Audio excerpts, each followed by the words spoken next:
Good morning! Tara mag-layout and design na tayo ng ating prayers for the GC guys. Using cellphone tayo, Docs apps and Slides apps ang ating ginagamit na pang design.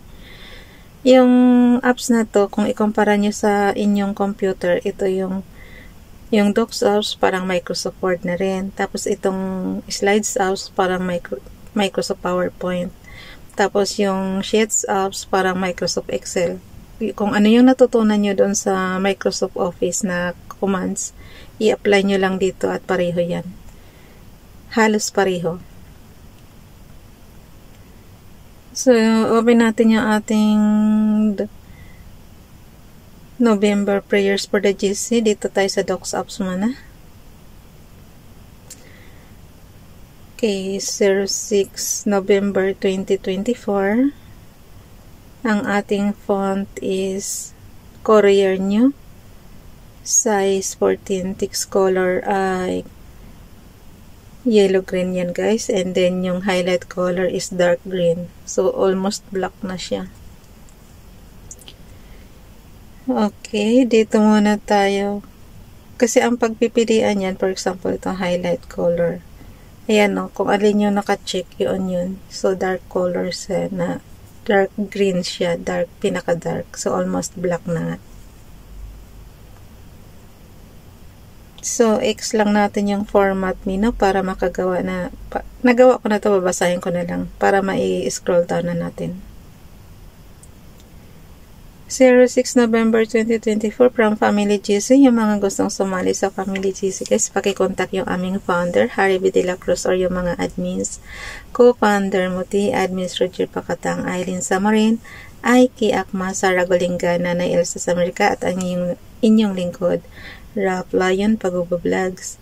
Paki-subscribe na rin sa kanilang mga YouTube channel. And then yung gusto magpa-member sa Family GC, i-add nyo lang and then i-confirm na yan ng mga admins. So dito muna tayo kay Princess Diane channel. Napansin nyo, inedit ko lang. So dinugtungan lang natin ng amen. Ang daming prayers dyan sa Google guys. Mamili lang kayo. I-ano nyo lang, dagdagan nyo na lang. Ako kasi pang general lang ito. So, may sarili akong prayer na pansarili ko lang. Alam nyo na. Lagi kong dinadalangin na 2025 na. And nawa, habang tinatapos natin yung ating trabaho, fit to work tayo. Laging ang hinihiling ko lang kay Father God is good health at fit to work. Masaya.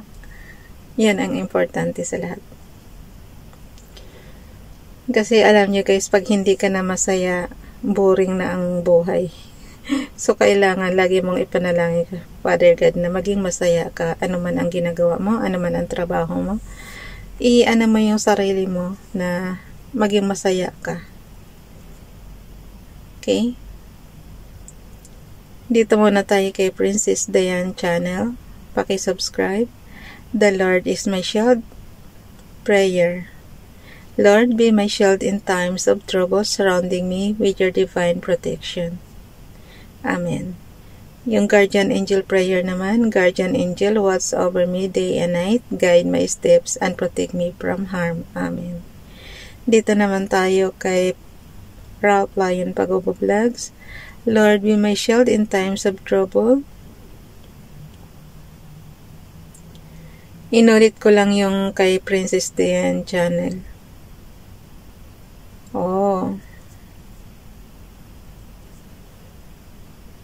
Inulit lang yung kay Princess Diane channel guys. So, ang ulitin ko na lang dito is, may the Lord grant me traveling mercies, protecting me on every journey. So, yun lang yung dinagdag. Dinagyan lang ng design, pero halos pareho ng prayer. May dadagdag lang ng isa. Okay. Dito kasi pure text siya. And then, dito naman kasi may design siya. So, yun. Thank you, Google. And then, dagdagan nyo na lang yan ng niyo guys, ng sarili nyong prayer. dalhin na natin yan sa ating slides apps. Basahin na natin yung repose prayers natin.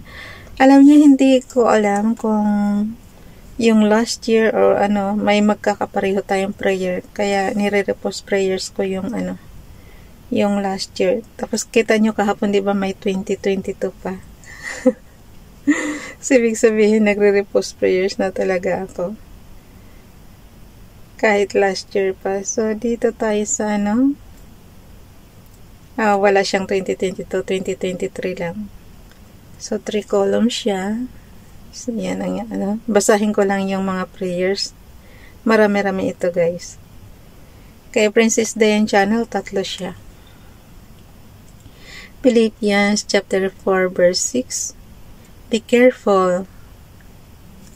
Oh. Ulitin ko. Tingnan nyo na rin sa Bible nyo, guys. Philippians chapter 4 verse 6, be careful for nothing, but in everything by prayer and supplication, with thanksgiving, let your request be made known unto God. Kaya dapat talaga sabihin niyo kung ano yung gusto niyo. Kahit sabihin natin alam na ni Father God lahat, iba pa rin yung kayo mismo magsabi, guys.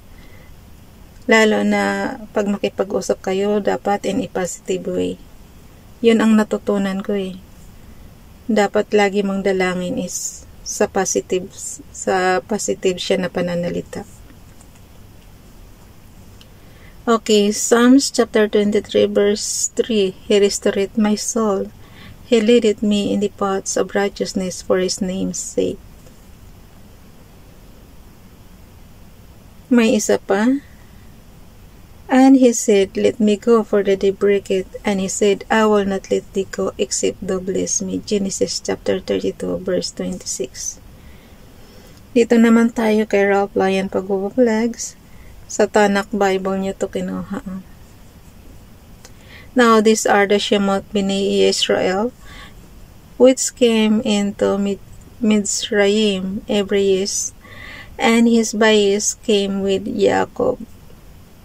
So, kung gusto nyo maintindihan yung mga salitang Hebrews dyan, i-ano nyo lang sa Bible nyo. Shemot, guys, is Exodus siya. Okay, dito naman tayo sa Tehillim. Chapter 1, verse 1 pala to. Yung binasa ko sa inyo. Shemot, Exodus chapter 1 verse 1. Now these are the Shemot Bnei Israel, which came into Mitzrayim, every and his bayis came with Jacob. Jacob is ano yan? Jacob. Tama ba? Tingnan ko nga. Exodus chapter 1 verse 1. Sa Tagalog version, ha. Kaya nga pag inano nyo yan, guys, tingnan nyo rin sa Bible.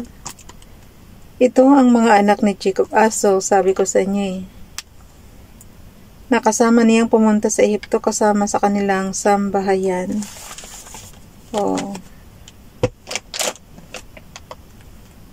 Jacob is Jacob yan, guys. Kaya lang yung arrangement ng ng pangalan. Shemot Israel, siyempre Israel yan. Dito naman tayo kay Tehillim, Psalms chapter 33 verse 4. For the Debar Hashem Ishesar and Kol Maashiho, all his deeds, may open parenthesis yan, all his deeds, are done in Emunah. Faithfulness ang ibig sabihin ng Emunah. So yun na. Dalhin na natin yan sa ating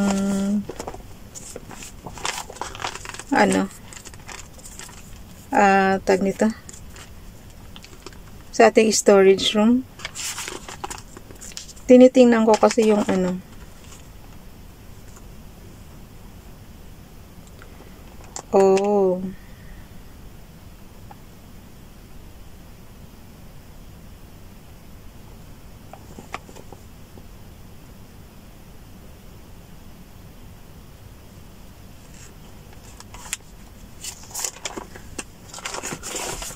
okay. Inano ko lang yung palatandaan para yan. Kung hindi nyo maintindihan guys yung Tagalog or ano, tingnan nyo sa Biblia nyo na ayon sa inyong lingwaheng naiintindihan. Kasi ako, sinisikap ko rin magbasa ng Hebrews Bible eh. So yung Tanak nga minsan, ano yan, nakasulat talaga siya sa, napansin nyo, mayroon siyang writings, kaya lang nawala na yung ano ko na yan, yung apps ko na yan. Hindi ko na maibalik. Iba na yung ano niya, siguro updated na sila. Kaya kung puro yung writings guys, hindi na sinasama doon sa text. Ayoko ng ganun, gusto ko yung magkasama para alam ko, mababasa natin. Kaya hindi ko na yan kinukuha ngayon eh.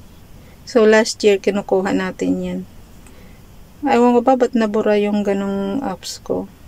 Hindi ko nga alam. Nagloko kasi yung cellphone ko dati, tapos yun. Nasira na pati mga apps. Kahit kahit na i-install ko siya ulit. Iba na yung ano niya, siguro nga updated na yung yung nilagay ko dati dyan, yung luma-luma pa nilang version. Okay, dalhin na natin sa ating yung Sheets apps guys, katumbas to ng Microsoft Excel. Microsoft Office Excel. Kaya yung natutunan nyo dyan, lagi kong sinasabi, i-apply nyo lang dito. Yung mga na to, rows and columns, napansin nyo. Napansin mo yung may A column siya, B column, ganyan. Cell address ang tawag dyan. Yung A tsaka rows, A column, tapos 1 row, ganyan. Yung cell address ang tawag dyan. So, nandito na ako sa column A, row 55, row 54 na itong susunod. Yung sa November 6 na sa row 46. Inaano ko kasi siya, sinasagasaan ko yung mga rows pag ako katulad nito. Yan, nasa November 6 tayo. Katulad niyan. O diba, nasa column A pero nasa row 46. Yung November 6. So, bukas, dito na tayo sa row 54, yung 07 November 2024. So, ganun lang siya kasimple. Tapos, kung gusto nyong paliitan yung column nyo, i-highlight nyo lang yung column. For example, yan, nasa column A tayo. Tapos, i-compress mo lang siya kung gusto mo paliitan yung column size mo. Ganun din ang rows. I-highlight mo lang, and then batakin mo na. Ito naman, kung gusto mong palakihan, batakin mo. Kung gusto mong palitin, i-compress mo. Ganun lang. Bye everyone. God bless.